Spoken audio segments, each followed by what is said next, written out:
Okay, good evening. I'd like to call this regular meeting of council to order Tuesday, March 25th, 2026, 6 p.m. Town Hall Council Chambers, St. Mary's, Ontario. We are broadcasting live this evening on our Town of St. Mary's YouTube channel. The Council for the Town of St. Mary's acknowledges with gratitude and respect that we are gathering on the traditional lands of the Haudenosaunee people of the Longhouse, giving thanks for all creation. I'll begin this evening by asking for declarations of pecuniary interest, starting with Councillor Craig Mao. None. Councillor Edney? None. Councillor Luna? None. Councillor Lucas? None. Councillor Pridham? None. Councillor Alward? None. And I have none.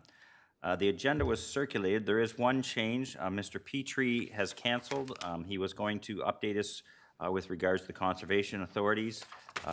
He spoke with our clerk, and he also sent me a personal message. There's a special meeting in Ingersoll tonight, so he will try and reschedule. So anything else with the agenda? Any other errors or omissions, problems with the agenda? Okay, seeing nothing, then I'll seek a motion that the March 24th, 2026 regular council meeting agenda be accepted as amended. Someone willing to move that motion? Councillor Craig Mah moves, seconded. Councillor Pridham, any discussion? Seeing none, I'll call the question. All those in favor? Motion's carried. Item number 4 is the public input period. I've received nothing. I'll just check with my clerk. Anything for this evening? No, then we'll move right on to item number 5, 5.1. Mr. Mark Bow from the Ontario Clean Water Agency is here this evening to give us the report of operations. Mark, please.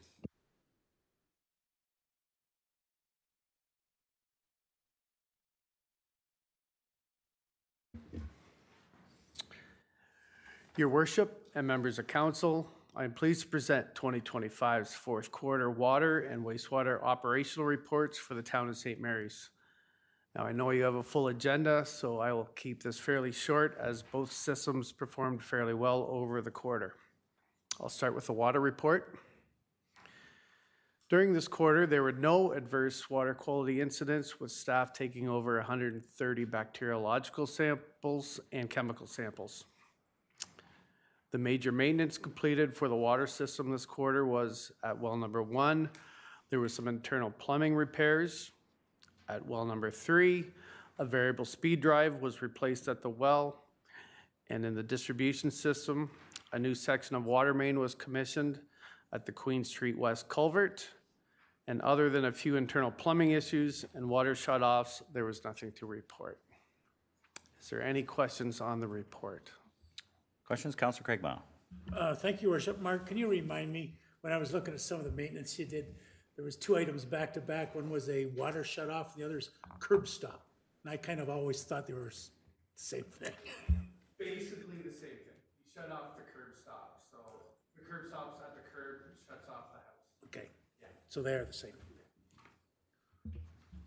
Okay, thank you. Further questions? Okay, wastewater, please. Oh, just, you're right, yeah.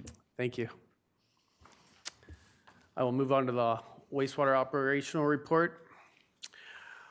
The wastewater treatment plant performed well in the fourth quarter with no final effluent objective or limit exceedances during the reporting period.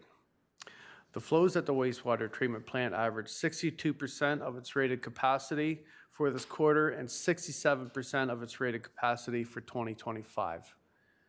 This is a 16% decrease from the 83% experienced in 2024. The major maintenance for the fourth quarter at the wastewater treatment plant can be seen on page 4 of the report. The major maintenance that occurred was grit was removed from anoxic tanks number 1 and 2. The WAS building heater was replaced. A programmable logic controller replaced on the Listec drum thickener at the wastewater treatment plant. The new auto dialer at the wastewater treatment plant went online, and the bearings were replaced on the Listec reactor at the wastewater treatment plant. As mentioned before, the wastewater treatment plant performed well with no objective or plant exceedances on the final effluent. Is there any questions on that? Okay, questions? Councillor Lucas. Thank you, through the mayor. Mark, I noticed that, and it's not your report, or well, I guess it is your report later on. I was just looking at the overall flow rate, and you just touched on it, that we were only sitting at 67% for 2025, which is down like significantly. Is there and maybe Dave can speak to that too, is there something that we can pinpoint? Because it just seemed like we had a ton of snow last year, so it's not like we had an anomaly. So I apologize, I keep forgetting to push that button. Precipitation events. In 2024, it seemed in the summer, every week or every other week, we almost got 2 inches of rain. If you can remember the golf course, it was flooded on several holes. There was water running down the street. So we had a significant amount of rain in 2024 compared to 2025, which the infiltration, it comes into the plant. We noticed it that way. I don't remember it ever being in the 60s, and I could be wrong. I remember it being in the 70s, but I don't ever remember it being below 70%. Or this just seems really low. Or I can take that, Mark, if you want. Yeah, so it's been a while since we've had flows that low. It does ebb and flow, like Mark said, with precipitation, especially through the summer months, which was really dry last year. And then there's a couple things. I was going to touch on it later when we did the annual report, but I can touch on it now. We had the partial flume flow meter at the sewage plant was bypassed for the first 3 months of the season as we completed the upgrades. So we were using the flow meter at the back end of the plant for flows, which is not as accurate as the partial flume would have been. And then the other piece that may be contributing to that is the CIPP lining program. So as that program has progressed, it's primarily focused on the trunk sewers that are at a greater depth and more susceptible to groundwater infiltration. So as we start sealing those up and moving downstream, it has the possibility that it's leading to a decrease in flows.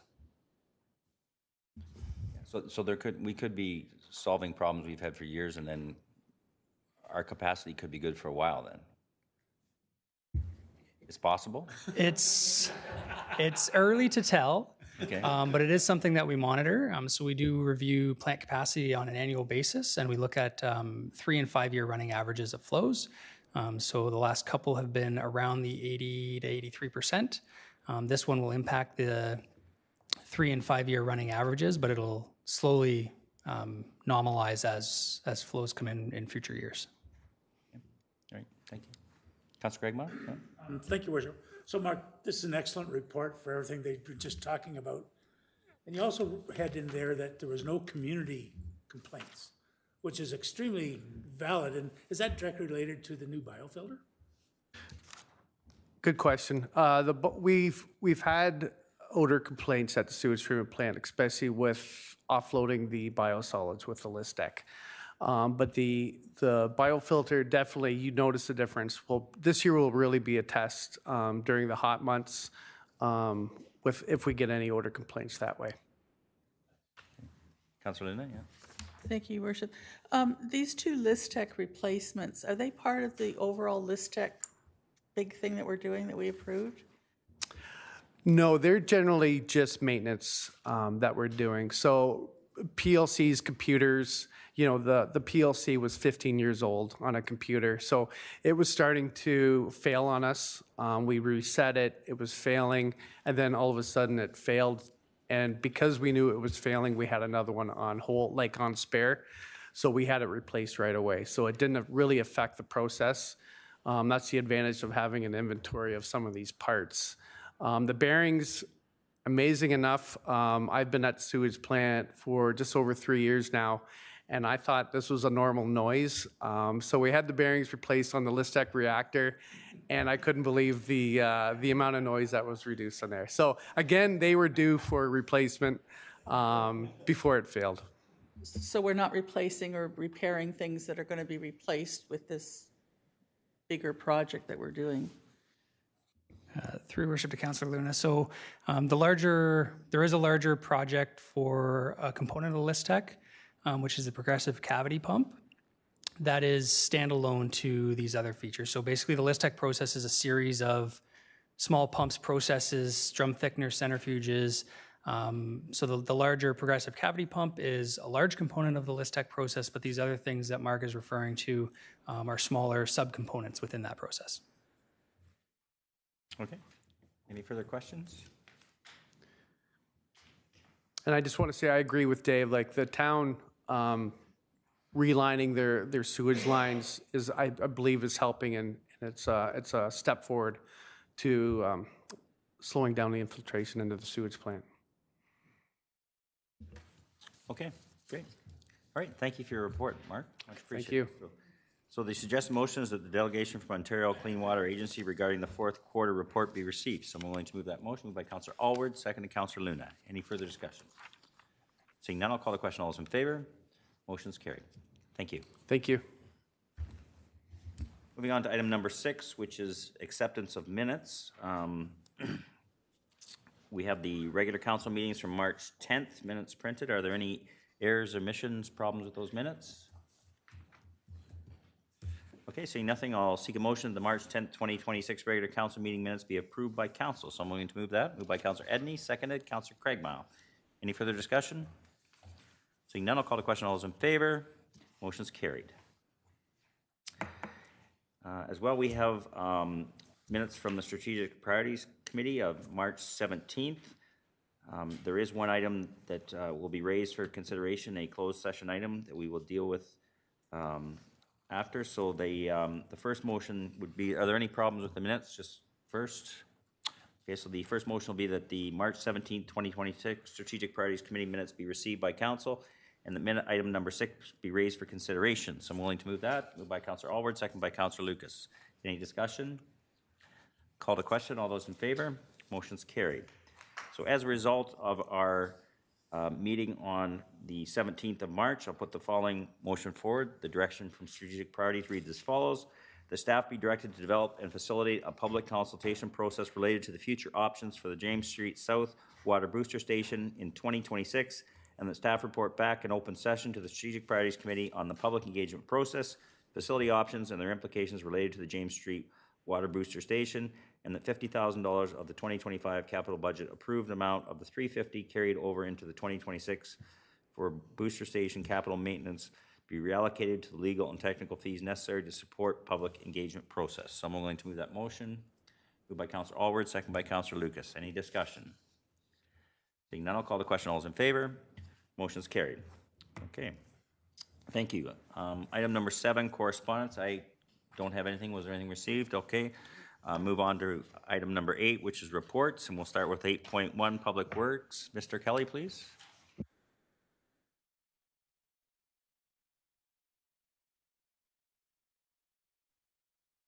Sorry about that, Your Worship. Can everyone hear me okay? Yeah, I think you're fine, Jed. Okay, sorry. Technical difficulties here. Okay. Monthly report's pretty standard. Maybe I'll just touch on a few things that are not in the report. We're getting a lot of calls for spring. We're kind of having these false spring starts. We do have some colder temps and snow in the forecast, so we're kind of limited what we can do. We're getting calls for sod repairs. They'll be started probably in the next 3 to 4 weeks. Like I said, we do kind of have negative temperatures till like the middle of April with some snow. I don't shoot the messenger, but the monthly forecast does not look the greatest. We've started pothole repairs. We brought in some premium product this year. It's supposed to have a 5 to 6 year service life. So once again, we're kind of limited what we can do with potholes. Asphalt plants aren't open, but we're patching it with this premium material. So hopefully the other maintenance programs will catch up, but that should give us a pretty good repair at this point. General cleanups. We're started the sweeping. We're going to try and get two rounds done in the town. It is really heavy this year due to the snow that we had. We brought in another sweeper in to help us. Once again, we'll start sweeping and then it'll start snowing and then we're putting sand back down. So we're kind of limited on how much of that we're doing. But hopefully it does start to straighten up. Yeah, other than that, and then general cleanups, I'll remind people the yard waste depot and the brush depot is open, and we do have a tailings sweeping pile for like salt and sand. If people are sweeping up their walks and things like that, there is a tailing pile there at the MLC that will be going to the landfill. So if people want to deposit that stuff, it is there at the MLC. And then maybe just moving back to the monthly report, the the West Quarry project is moving along. We have a meeting with Upper Thames this week. We completed the walkthrough with the arborist. There is about 25 trees, hardwood trees in there that are in healthy condition. So the arborist has, said if we could try and save those, that would be great. So we're going to try and work around that. We have a meeting with Upper Thames this week to figure out the hydrogen bank stabilization. But maybe with the spring, we could actually maybe move the project ahead a little bit. And then we've been working with Amy's department on a RBC barriers grant, and we've included a little sketch in the monthly report of what we've submitted. That is part of the capital project number 38 for the Milt Donald playground improvements. And then, yeah, I'll take any questions about the monthly report. Hazardous waste is coming up. Jed, when is that? That's I put my spot. It's coming up in the next 3 weeks. Dave, what's the exact what's the date? date? That Sorry. just so everyone's aware. Yeah. Thank you, Your Worship. So the date for the hazardous waste event is April 11th from 8 a.m. till 12 p.m. at the MOC entrance off South Service Road. Okay, thank you, because I always get questions about that, and I forgot when it was. So anyway, thank you. Questions with regards to Public Works report? Councillor Craigmile. Thank you, Worship. Jed, could you elaborate a little bit on the replacement pedestrian crossover? Why do we need a replacement? It was struck by a vehicle this winter. Okay, there we go. Yeah. Thank you. Just down the corridor. So it's unfortunate. It wasn't cheap, but it was flattened by something heavy. So. Okay. Further questions? Councillor Alward? Thanks, Your Worship. Sorry if we've discussed this before, just the cemetery master plan, do we have a timeline on that project? Or? Yeah, through Your Worship. We have been working through the draft with a consultant, and then they've just sent another round of questions for us. So we just returned that about 2 weeks ago. And then Jenna and I have been looking at the draft bylaw comments. So I know it is a little bit behind schedule, but it is still progressing. So I'm hoping that we'll have it spring, summer this year at the latest. Thank you. Okay. And anything further from council? All right, thanks for your report, Jed. So the suggested motion is that PW 20-2026 March monthly report, Public Works, be received. Someone willing to move that motion? Moved by Councillor Pridham, second by Councillor Alward. Any further discussion? Seeing none, I'll call the question. All those in favor? Motion's carried. Next item up is 8.2, our annual water system summary report. Mr. Blake, please. Thank you, Your Worship. So this report presents the annual water system summary report, and it's basically we use it as our compliance piece for the ministry when they want records for when council receives this information. So it kind of details, the report's provided as an attachment. It details the operations of the water system for 2025. There's a lot to it. It's a quite thick report, but it basically Coles Notes version of it is we continue to receive great service, operations and maintenance with our partners at Ontario Clean Water Agency. And if there's any questions, I'll take those. Type you. Councillor Craigmile. Thank you, Worship. Dave, I think it's in your report on the top of page 6. I think that's a typo, is it? Where it talks about table 3 below for a summary of non-compliance incidents in 2024? Or if it's not, then I wonder why 2024 is in there. Through your worship, Councillor Craigmile, that'll be a typo. That'll just should be 2025. I apologize for that. All right, thank you. Further questions? Okay, so this gets posted on our website too, does it not? Or is it just available at the MOC? I forget which. The Appendix A of the report gets posted on the website, but we can make this available on the website as well. And it's available free of charge to anyone that requests it at the MOC as well. Okay, thank you. I just wanted to clarify that. I couldn't remember what the regulations were. Okay, Councillor Craigmile? Thank you, Worship. So this report says that council is our responsibility, so it's all looked after. Everything's really good. Through your worship to Councillor Craig Miles. So high-level Coles notes, everything is good, system's operating great, and you're in good hands.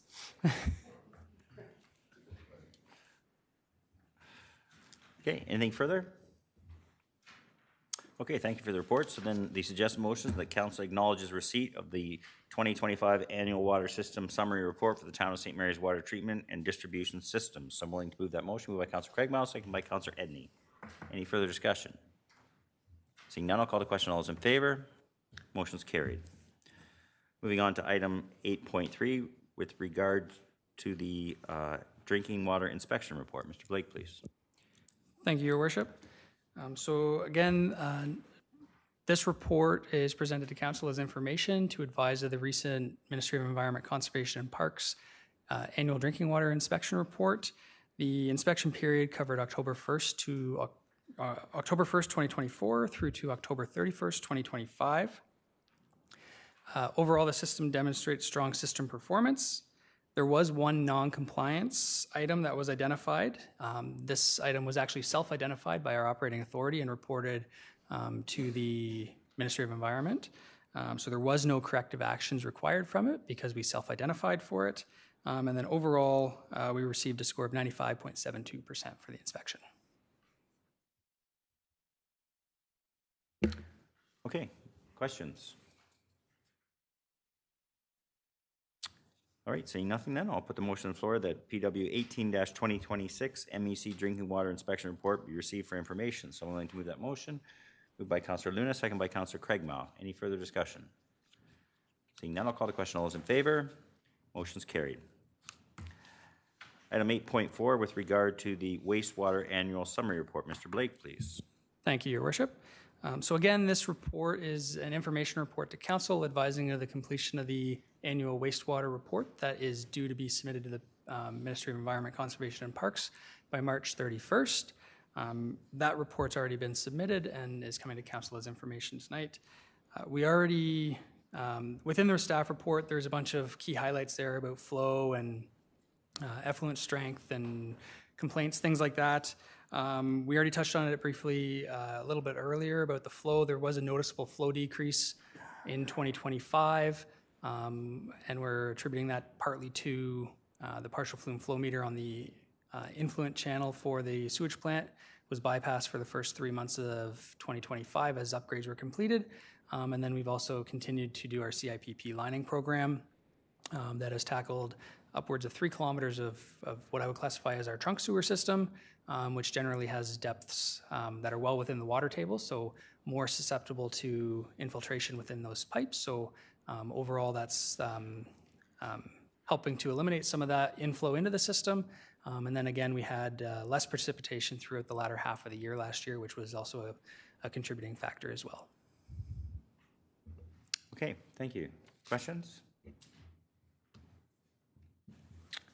Okay, seeing nothing, I'll put a motion on the floor then that PW 19-2026 wastewater annual summary report be received for information. Someone willing to move that motion? Moved by Councillor Allward, second by Councillor Lucas. Any further discussion? Seeing none, I'll call the question. All those in favor? Motion's carried. Thank you. Thank you. Moving on then to item 8.5 with regards to land lease for cellular equipment. Mr. Kelly, please. Thank you, Worship. We received an inquiry from Bell in the fall of last year. They're looking to install another cellular tower in the town of St. Mary's. They were looking somewhere in the north and the northeast. They're inquiring about landowners up there. Ultimately, they prefer to deal with the municipalities. What we settled on, we went back and forth a bit, but ultimately we landed on the very northeast corner of the town boundary. It's an unused portion of the Carling Street road allowance. So currently the road allowance is open but unimproved. Right now, Bell is looking for commitment to execute the agreement, and then once that is done, they will start the public consultation period. They have a list of criteria that they have to meet for the ISED and Health Canada. So basically, once they have a site agreed upon with municipality and concept through this agreement, then they start the consultation period. So that they'll do a notice in the paper. There's notification to the surrounding property owners. And then once that's complete, we'll have to come back to council for one more report to give them an endorsement letter. And we'll deal with the stop up and close for the road allowance at that time. We do have another existing bell agreement with the water tower.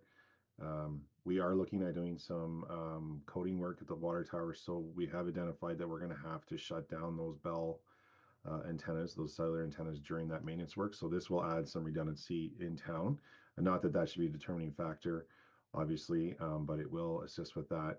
And it will address some of the issues we've had. We've had some comments from residents about dead spots and up there, so it does make sense they're looking to get up in that northeast section of town.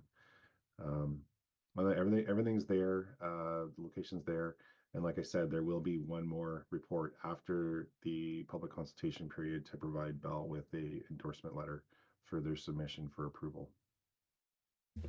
Okay, thank you. Questions with regards to this lease agreement? Councillor Pridham.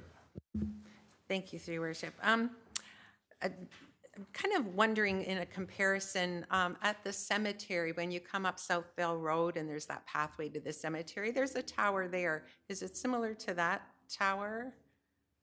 Yeah, through your worship, it is a 200-foot tower, so I would say it's probably pretty close to that tower. So that's what the neighbors in that neighborhood have around them. So I don't see, yeah, this is like a really good thing, I think, that's happening here. So thank you. Yeah. Sorry, through your worship, on the notification period, it's 3 times the radius of the tower. So if it's 200-foot tower, it's 600-foot radius to the direct notice to the neighbors, and then everything else, there'll be an ad in the paper that the general public can submit comments if they have issues. But like I said, we will have one more kick at the cat if we end up with a bunch of pitchforks and stuff like that on the front of town hall regarding this. Okay, anything further? Right.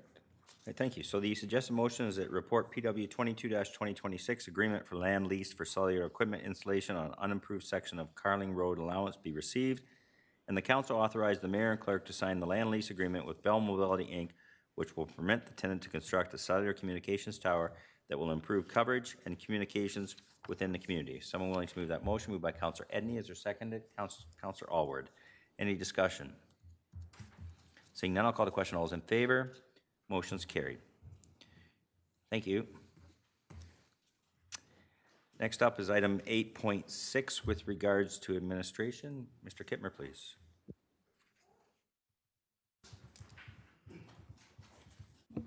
Thank you, Your Worship. So just a couple of very brief points. With respect to our 14 Church Street project, I can confirm that we have submitted for a Trillium application for the interior design, so the architectural fees. So your budget this year included $600,000 to do work over at Church Street. Phase 1 of the architectural was to do the facade design and help us understand how windows would fit in, and then drop a tender. And then there's a phase 2 to the tender that's been let, that is the interior design portion. So that is an estimate of around $200,000, and like I said, we've applied for Trillium for that. So we're hopeful that we might have some good news back. With respect to our service land review, since we're talking about 90 Carling Street, we are actively still working on that. BM Ross has completed a good chunk of the work with respect to the functional servicing review, which is going to be key for us when we go through the rezonings. We've hit a slight delay because as part of the project, we have to consult with First Nations, and First Nations is just taking a little bit of time to get their comments back to us. But while we're waiting on that, we've also engaged a surveyor that we'll need to eventually draw up the draft plan of subdivision and then the eventual lots. What it means is that we will probably end up the lease agreement that we have with the tenants at the site will likely roll over into beyond July of this year, which is not really a big deal. It's nice to have a tenant at the site who's looking after the property for us, but we'll make sure that we provide them notice and they're aware that the transfer of property back that was part of our agreement won't be able to happen until the subdivision work's done. With respect to PC Connect and public transportation, again, happy to confirm that Dylan and the City of Stratford have got most of the work substantially completed on an OTIF application, and they're expecting to submit it either this week or next. The good news is that the MTO has been very happy to help us out developing the application and is eagerly awaiting the application. So we're hoping that's a really good sign that PC Connect will see funding for that next phase that we'd approved in our transit needs assessment. And the last thing I just wanted to point out with respect to the report and public transit is you'll notice that ridership has been down the last few months. The report is that that's all weather related. With the snowstorms in January and February, the service was canceled on several days, so that's really been the primary impact. So that's my portion of the report, but I'm going to give the floor to the clerk so she can provide some highlights of hers. Thank you, Mr. Kittmer. There isn't a lot that's on the monthly report that's new. However, I will share for public intake that there is a candidate information session available in Perth East tomorrow evening at 6 p.m. It is open to any interested person who is looking to run in the municipal election this fall.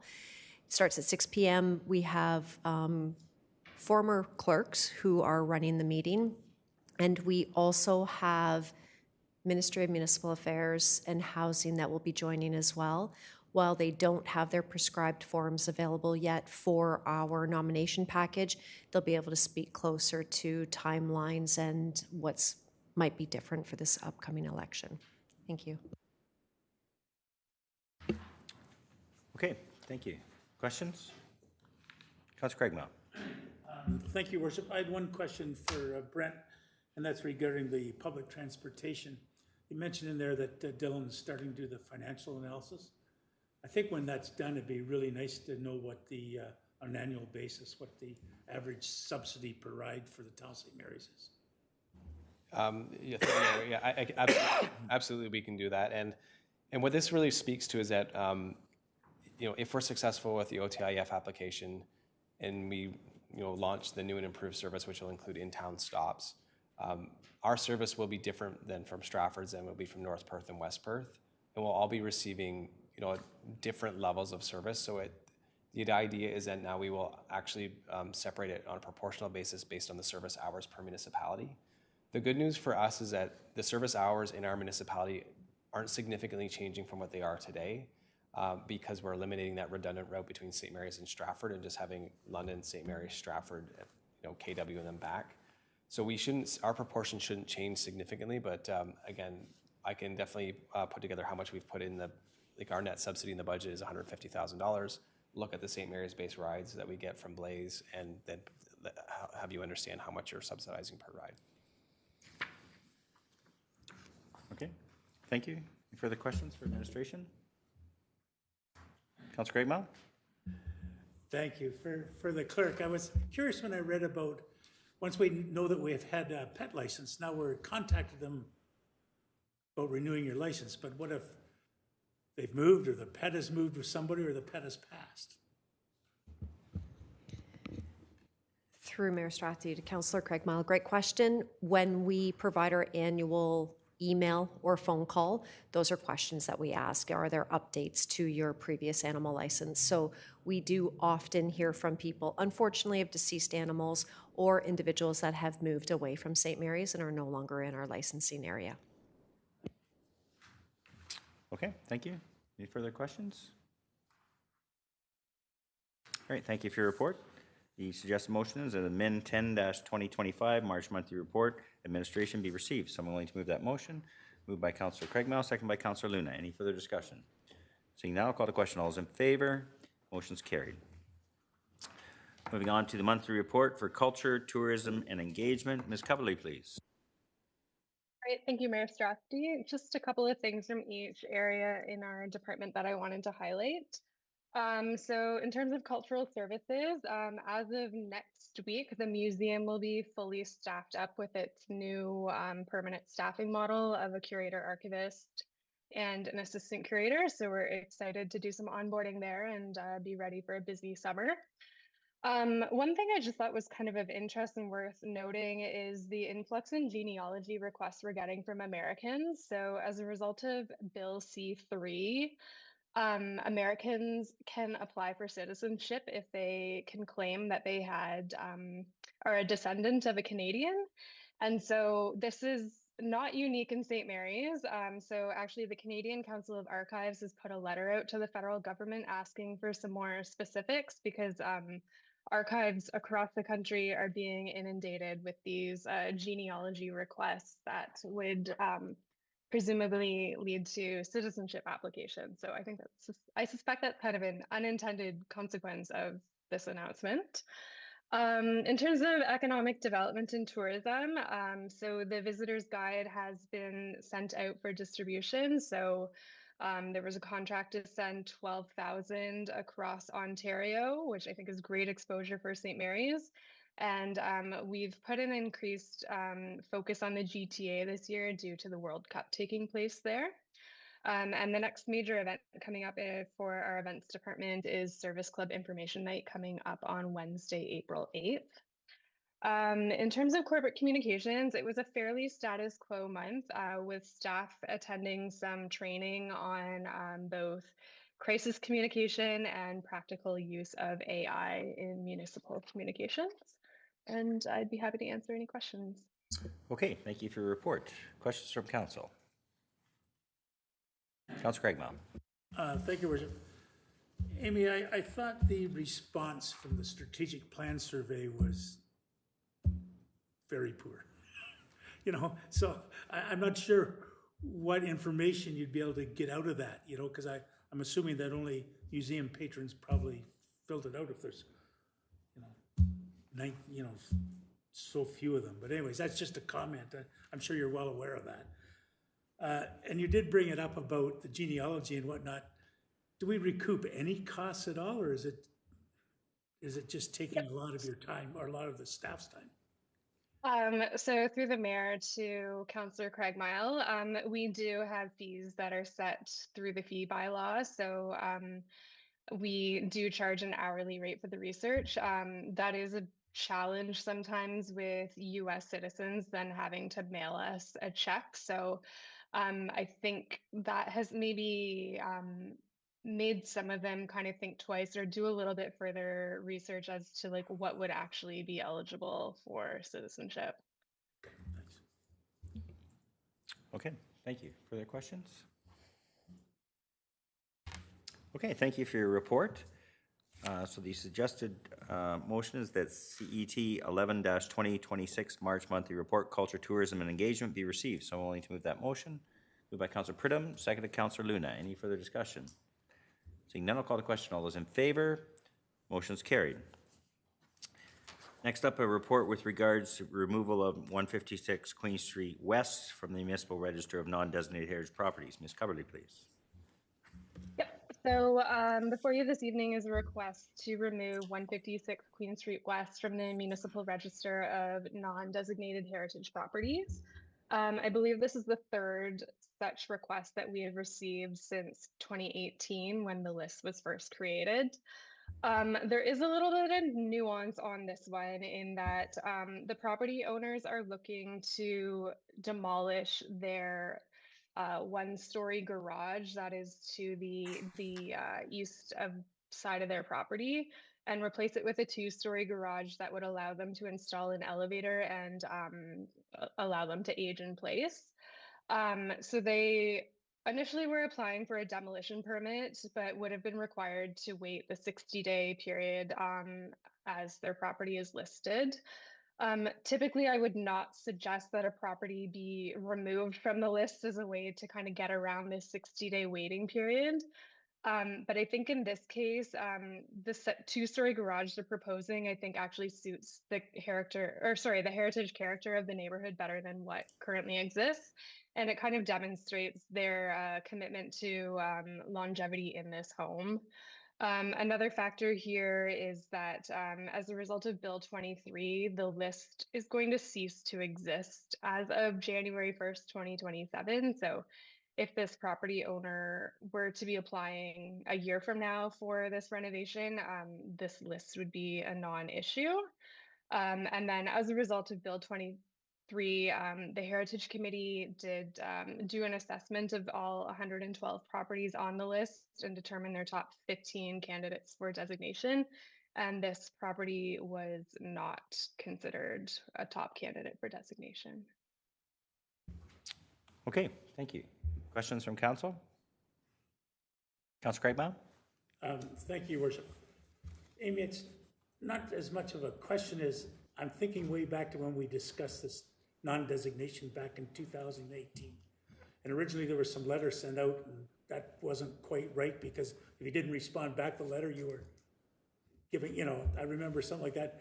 And then I thought it was council had said or was told by the people in charge at that eight or 9 years ago that if somebody wanted off the list, they would get off the list being non-designated unless it was something you guys were pursuing to designate. Is that not, am I wrong on that, or has it just been lost in the 8 or 9 years of committee changes and everything else? Through the mayor to councillor Craig Miles. So notification requirements have changed since we first adopted this list in 2018. So at that point, the municipality was not required to provide notice, whereas they now are required to provide notice. We, I think, since have taken more of an opt-in approach versus a put on the list with the option of opting out. Okay. Like I say, it's always a moot point now come January 1, so. Yeah. Okay, thank you. Okay, any further questions? All right, thank you for that report. So the suggested motion is that report CET 12-2026, removal of 156 Queen Street West from the Municipal Register of Non-Designated Heritage Properties be received, and the council approves the request to remove 156 Queen Street West from the Municipal Register of Non-Designated Heritage Properties. Someone willing to move that motion? Moved by Councillor Edney, second by Councillor Lucas. Any further discussion? Seeing none, I'll call the question. All those in favor? Motion's carried. Thank you. Moving on to 8.9, Community Services. Ms. Ishii, please. Good evening. A few updates for our department. I'm just going to do a couple of highlights. That we're still working on the pool deficiencies. Currently, the pool is open. Everything is operating wonderfully. Our numbers are up for participants, but we're just still working through some of our deficiencies for the pool. One of the positive things that has really got a lot of traction and we've really introduced to our community is the resident versus non-resident separate registration dates for swimming lessons. That's been very popular this year and something we will continue to build upon moving forward. The feedback for this has been just phenomenal for us. Our Sports Wall of Fame nomination period will open April 1st, so that's quickly approaching. And as that opens, our Strongest Stone recognition program closed on Monday, yesterday, so we will go through nominations that we have received from that, and that will come back to council in the next little bit. I wanted to highlight our Municipal Volunteer Appreciation event that will be held on April 29th. We're going to once again do a drop-in brunch in the community center, and I know we've sent out invites to council as well, so I just wanted to highlight that as well. Are there any questions for community services? Okay, thank you. Questions for Ms. Ishii? Councillor Craigmile. Thank you, Mayor. Stephanie, can you, any projections? I know it depends upon usage, but anything you're thinking about ice removal? The date of ice removal, I can't give you off the top of my head, but it is third week of May. I don't know the exact date right now off the top of my head, but that's when we're looking at removing it right now. And the, depending upon usage, the one pad may come out before that? Correct, correct. So we're just waiting for playoffs right now and to see what happens with Junior B, and then we will make our decision after that. Thanks. Okay, thank you. Councillor Alward? Thanks, Your Worship. I was just curious with the next triathlon kind of coming up in July, are we doing a residential sort of route again for this one?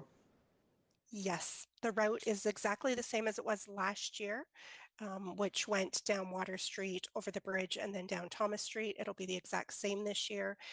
The introduction this year will be, we're going to add, so this is a youth event that is, oh my goodness, I'm drawing a blank on the name. It's one of the one of the triathlons that they receive points for to move forward, whether they go international or from there. So it's a sanctioned, sorry, that is the word I was looking for. It's a sanctioned event for Triathlon Ontario. This year, we're also adding in an adult race that will use the exact same path.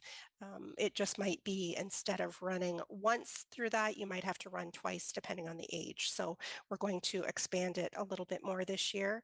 There already are registrations coming in for the event. So the event is open for registration, and we are already receiving that. And we're meeting with the organizers as well at this time. Fantastic. Thank you. Okay, thank you. Any further questions? All right, thanks for your report. The suggested motion then is that DCS 09-2026 March monthly report community services be received. Someone willing to move that motion by Councillor Craigmile, seconded Councillor Pridham. Any further discussion? Seeing none, I'll call the question. All those in favor? Motion's carried. Thank you, Stephanie. Moving on to 8.10, which is building and development. Mr. Brower, please. Good evening, Your Worship and Council. You'll see my report in front of you. A couple items that I wish to talk about. The planning, I'm not sure kind of what's going on, but planning is very busy this year. Not the pre-consult side, but I think things are starting to filter through. So we're starting to see a lot more planning applications. With that being said, we have set the statutory public meeting for 6 Queen Street West, and that's going to be on April 14th. Again, that was just decided today. There's going to be a mail-in about that tomorrow. Also, so Plan Advisory Committee and Committee of Adjustment are both very busy with a few items on the agenda throughout. Looks like it's going to be like this for up until the summertime anyway, until we deal with these applications. So that to me is a good sign, because that's usually when the crest or the crest starts until when it gets to development, to shovel in the ground and stuff like that. So I think that to me is a good sign. The second thing I want to kind of point out is some of the pricing we're getting back from some of the tenders that we do have out. Interesting enough, and I think Councilor Lucas brought this up last time about the number of vendors that are actually showing up. So the number of vendors still showing up are still strong. We still have lots of vendors coming up, but one of the ones that I kind of want to point out is the Town Hall Auditorium. We did have a budget of $35,000. The winning bid was roughly $5,000. So some good news, some good things going back and forth about that. Again, there's another one about with the fencing. I don't have the numbers in front of me, but we are getting some good bids back, where very competitive, sometimes a little too competitive, but a sign of good things to come on the facility side. So with that, I could open up the council for any questions you may have. Okay, thank you. Questions? Councillor Pridham. Thank you, through worship. Just curious about timelines for Thames Crest Farms. When do they expect to start creating those roadways? Through your worship to Councillor Pridham, great question. In talking last time we talked to them, they figure they're going to be back to us this summer, but I'm not optimistic about that. I can reach out to the developer and kind of find when that may or may not happen, but they've always been a slow, what I call kind of a slow burn, as far as getting from when we talk to when they're to things. So that's the whole process with that developer is a little different. Just things are a little slower because I think they have more uptake and maybe in some other markets that they're in right now. So I can report back to council on that. Okay, thank you. And just another question about James Street South there, the 10 industrial blocks. Is there a time, are they pushing quickly to get that started? Through your worship to Councillor Pridham, we have not deemed that application complete. Okay. So we are still, once that application, we expect this application to be deemed complete probably by the summer. Just there's some back and forth going on about servicing, as far as some more to the technical data. So we expect that be in front of PAC this summer, that we'll see that application. Okay, thank you. Okay, thank you. Anything further? Councillor Craigmile. Thank you, Worship. Grant, maybe help me out here with back onto what Councillor Pridham was talking about, the Thames Crest Farms Phase 2. you know, that plan of subdivision, et cetera. So I was wondering, would one of the first steps be of that phase with the roads and whatnot be the extension of Wellington Street?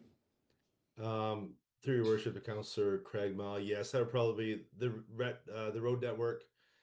Just to refresh the rest of council, that is phase, I think it's 2B and 1A and 2B. Basically, they had their second phase was to go up. Their first phase was to go up Emily Street, and then their second phase was to do in and around James, and they got that pretty much completed up now. So the third phase, but they're calling it 2B, is to kind of push Wellington Road up, or Wellington Street up, sorry, up into Glass. And there's a couple other side streets, at least 2 side streets off of that as well. And that's kind of what that configured. That would be the first, that's the first push. I know that's the first push from staff as well. We like to see that taken care of. They kind of deal with some traffic issues as well as some not water main issues, but to help with flows and stuff like that. The staff would also is eager to see that street go in for a number of reasons. So. Okay, thank you. Anything further? All right, thank you for your report. The suggested motion is that DEV 12-2026 March monthly report be received. Someone willing to move that motion? Councillor Craig Miles, seconded. Councillor Pridham. Any discussion? Seeing none, call the question. All those in favor? Motion's carried. Thank you.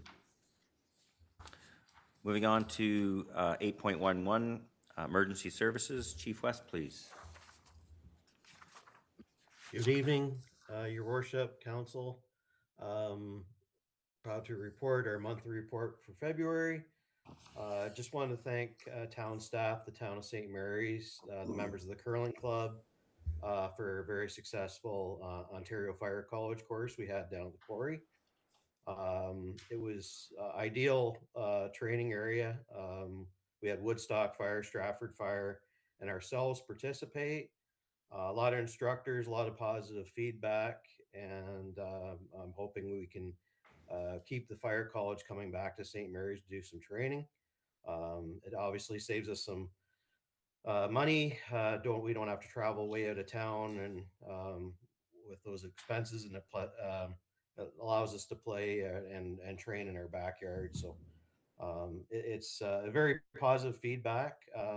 Also like to highlight that we got our cancer prevention grant approval and the funding, and we got our items that we put in place, and all the stuff is in right now. So we thank the Solicitor General and the province of Ontario for the funding.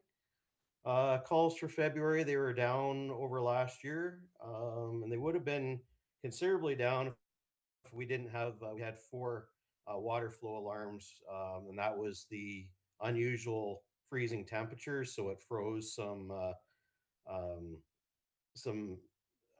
risers in some of the factories, fire connections. So so that was 4 of the calls for the month. On the fire prevention side, we had 20 contacts in total, a lot of follow-up.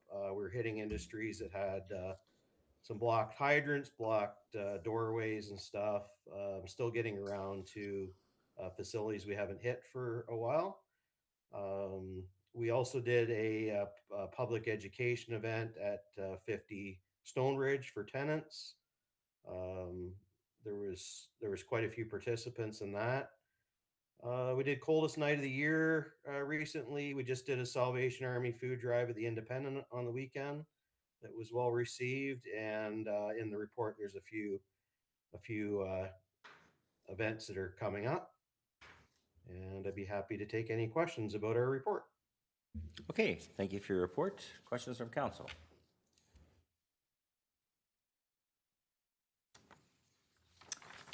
Okay, seeing nothing, I'll put a motion on the floor then that the FD 04-2026 March monthly report emergency services be received for information. So I'm willing to move that. Moved by Councillor Edney, seconded Councillor Allward. Any further discussion? Seeing none, I'll call the question. All those in favor?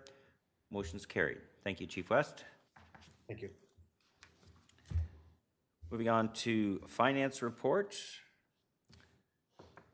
Director of Finance, Spencer, please. Thank you, and good evening, Council.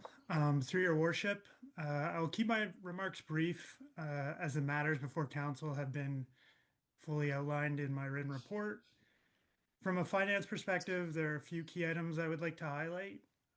First, with respect to taxation, agreements have now been drafted and distributed to property owners with arrears of 2 years or more.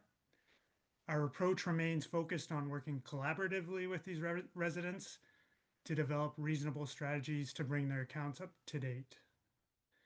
Secondly, Service Ontario continues to experience a reduction in average daily visits compared to this time last year. At this point last year, we were averaging approximately 41 customers per day, and it's believed due to the external factors, so tariffs, it may be contributing to this decline, particularly in relation to vehicle registrations. So we've seen quite a significant decrease in vehicle registrations. Procurement, it remains active. And again, this reflects a deliberate effort on the part of staff to ensure projects are awarded in a timely manner and are aligned with both vendor availability and the town's internal project schedules.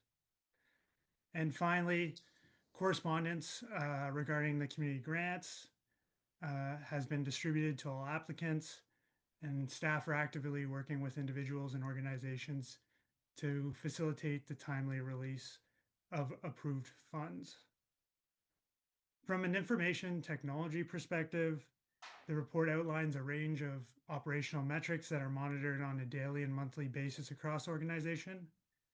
And there were no concerns identified during the reporting period, and staff continue to ensure that security and risk management remain a top priority. And that concludes my update. I would be happy to answer any questions. Okay, thank you for your report. Questions? Councillor Luna. Thank you, Worship. Spencer, I think it comes under your umbrella, the procurement policy. We were looking at revising and adjusting that. Can you tell me where we're at with that? So through your worship to Councillor Luna, we're still doing some research around it. We've compiled a bunch of policies from surrounding municipalities. So we're just still in the research phase, and I expect to have something to you guys beginning of summer, hopefully. So okay, still on track for that. Okay, thank you. Further questions? Okay, thank you, Spencer. So the suggested motion is that FIN 07-2026 or FIN 06-2026 March monthly report, finance report be received. Someone would like to move that motion? Moved by Councillor Lucas, second by Councillor Alward. Any discussion? Seeing none, I'll call the question. All those in favor? Motion's carried. Item 8.13 with regards to council remuneration. Mr. Steckley, please. So through your worship, this report is presented to council to fulfill the annual reporting requirements under section 284 of the Municipal Act. The legislation requires the treasurer to provide council on or before March 31st each year with an itemized statement of remuneration and expenses paid to members of council in the previous year. So in accordance with that requirement, the attached schedule in the agenda outlines the remuneration and reimbursed expenses paid to or on behalf of members of council from public funds for the year ended December 31st, 2025. This is standard annual reporting item and is provided to ensure transparency and meet legislative compliance. And I'd be happy to answer any questions. Okay, thank you. Questions, Councillor Luna. Thank you, Worship. Spencer, I'm confused about the Spruce Lodge issue. Councillor Lucas and I were paid for our expenses by Spruce Lodge, so I'm confused as why that money is showing under our budget. We don't reimburse Spruce Lodge for those expenses, do we? No. No. So why is it included in the total like that? So through the worship to Councillor Luna, so as per the Municipal Act, Section 284, any expenses paid by a local board is to be included within the annual report. So given that Spruce Lodge is a local board and they've paid expenses directly to councilors, that is to be included within the annual report. I understand that, but it just makes it look like the town is paying that when we're not. So I just wondered if there's some way of making that clearer. I don't know. Well, it is separated within the chart, but that's something I can look at going forward and perhaps make it look a little clearer going forward. Okay. But generally, that's how it's presented within these reports from the local boards. So perhaps I can add some further clarification to the chart just to make sure that's clear. Okay. Councillor Britton? Thank you, through your worship. Just a question about when it's a publicly funded agency or board. I'm just wondering about, doesn't Upper Thames River Conservation Area pay Councillor Craigmile to sit on one of the boards? Yes, that's exactly true. You get mileage when you go there, and it's a strange setup because even mileage is taxable. Yeah, but don't you get also? Yes, and stipend, yeah. Yeah. So I'm just wondering why that doesn't appear here, because it's the same sort of thing as Spruce Lodge. You sit on a board, you get paid by Spruce Lodge, but it's public funds. And I'm wondering why Upper Thames Conservation, River Conservation Authority, which is publicly funded as well, isn't included in this report. So through your worship to Councillor Pridham, the act is pretty specific. It mentions specifically local boards. And I believe the Upper Thames Authority is a special agency. So my understanding is they would be excluded from it. And Councillor Craigmile, I believe, represents multiple municipalities. So he represents South Huron and Perth South, as well as the town of St. Mary's. So that's the rationale behind the exclusion of those funds. Okay, it's just interesting because of the council situation, sitting on the board, that, you know, there's kind of a double standard in reporting. Okay, thank It's you. something I can look into a little closer and provide a follow-up to council. Okay. Thank you. Anything further with regards to this report? Okay, seeing nothing then, I'll seek a motion that FIN 07-2026 Council Remuneration Report be received. Someone willing to move that motion? Moved by Councillor Edney, seconded Councillor Alward. Any further discussion? Seeing none, I'll call the question. All those in favor? Motion's carried. Thank you. Moving on to 8.14, Human Resources. Ms. Knechtel is away, so I'll turn to our acting Human Resources, Mr. Kittmer. And forgive me, it'll probably take me longer to walk up there than it is to give this report. So I think the only thing I was asked just to comment on is just the level of recruitment right now. In Ms. Knechtel's report, you'll see that seasonal recruitment is high, as well as filling a couple of full-time vacant positions that we have, as well as our staffing up plan as part of our parks internalization. So that's what Human Resources has been primarily focused on in the last few months, is just recruiting to fill for the summer and is to fill for those internalizations. Okay, thank you. Any questions with regards to Human Resources?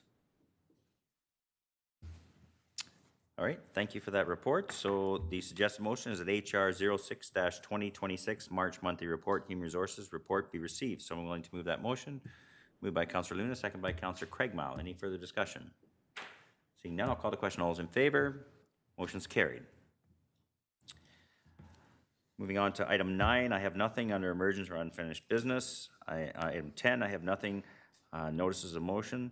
Under upcoming meetings, please note March 31st, 2026, 9 a.m. will be a special meeting council with regards to a public Works matter. April 14th is regular council, 6 p.m. April 21st, strategic priorities, 9 a.m. April 28th, 6 p.m. regular council. Are there any other meetings anyone wants to point out? Okay, so we'll maybe adjourn then for 10 minutes if we can before we go to the closed session portion of our agenda. Okay, thank you.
Okay, so item number 12 is a closed session, so I'll seek a motion that council move into a session that is closed to the public at 7:15 PM as authorized in the Municipal Act 2001 as amended, Section 239-2A, the security of the property of the municipality or local board. Someone willing to move that motion? Moved by Councillor Craigmile, second by Councillor Edney. Any discussion? Seeing none, I'll call the question.